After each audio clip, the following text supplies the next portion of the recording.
Matthew Dellavedova. Matthew Dellavedova, I think he's one of the most polarizing guys in the league.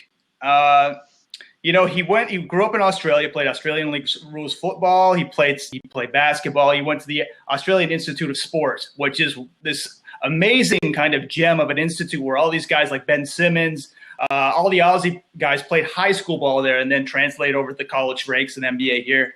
And so then he went to St. Mary's and was undrafted coming into the NBA, played summer league ball, and he caught on with the Cavs. Phil, is he dirty or is he misunderstood? I think he's misunderstood. Look, spending some time in Australia myself in 2000, I understand a bit of a culture there. Listen, we seem a little bit soft compared to Australian culture, and I think a lot of people would consider Canadian culture pretty tough. Like, I think it's a little bit more rough and tumble than we would like to think. And a couple interesting anecdotes from Dellavedova. I was watching a couple of his interviews, and one of the funny parts when he came in from Australia, one of the things he had to get used to was the difference between pickup ball and organized ball. So you can tell this guy actually learned a lot of his skills from less than formal settings.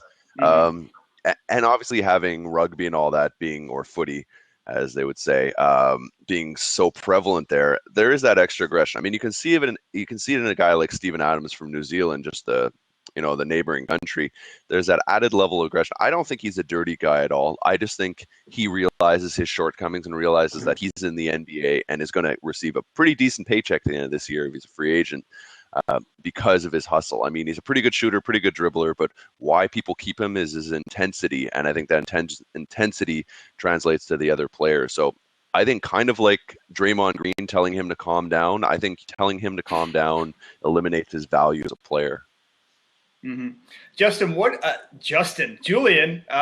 Julian's filling in for Justin Rowan, who couldn't make it today. I'm losing my mind. Julian, what do you remember most from his podium game last year in the 2015 finals?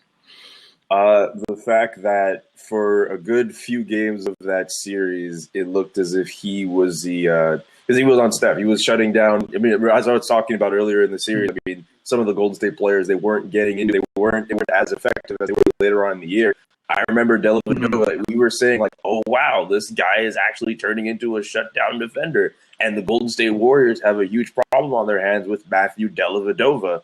And when the Golden State Warriors, think about it. People were thinking like Matthew Dellavedova could be the surprising X factor for LeBron James, who didn't have Kyrie Irving. You know, he's got all those things saved as video clips, right? And like 20 years later, Matthew Dellavedova is going to be paying that back for his kids. Like, Imagine if Cleveland won that series and Matthew Dellavedova was that huge reason. Can you imagine his agent? Imagine the Finals MVP. Oh my God.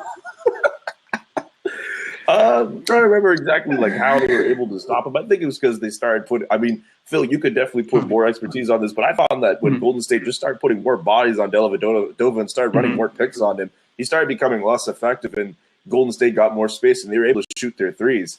But Matthew Dellavedova, I mean, if he had played, if that his whole play, extended that entire series, he would have gotten a signature shoe deal a year earlier. Yeah, I'll bring up the shoe deal.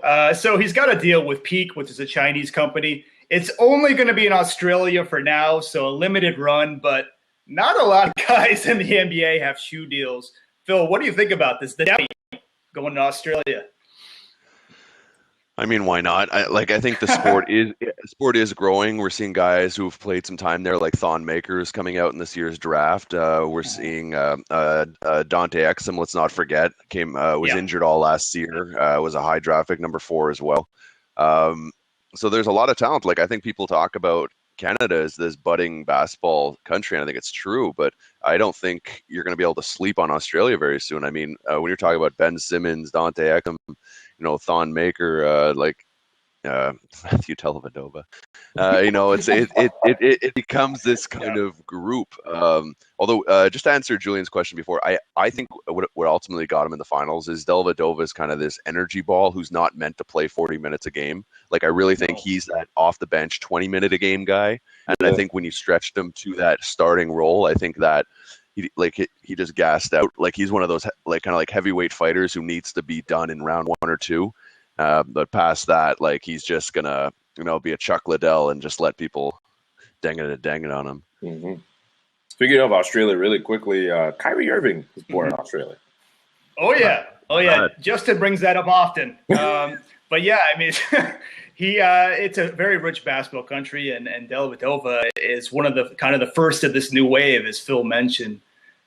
Julian, do you think he's going to continue being a pest in this 2016 finals, or is this Golden State going to just kind of take over? Well, Dellavedova being a pest, that's his game, right? I mean, that's pretty much the only thing he can do.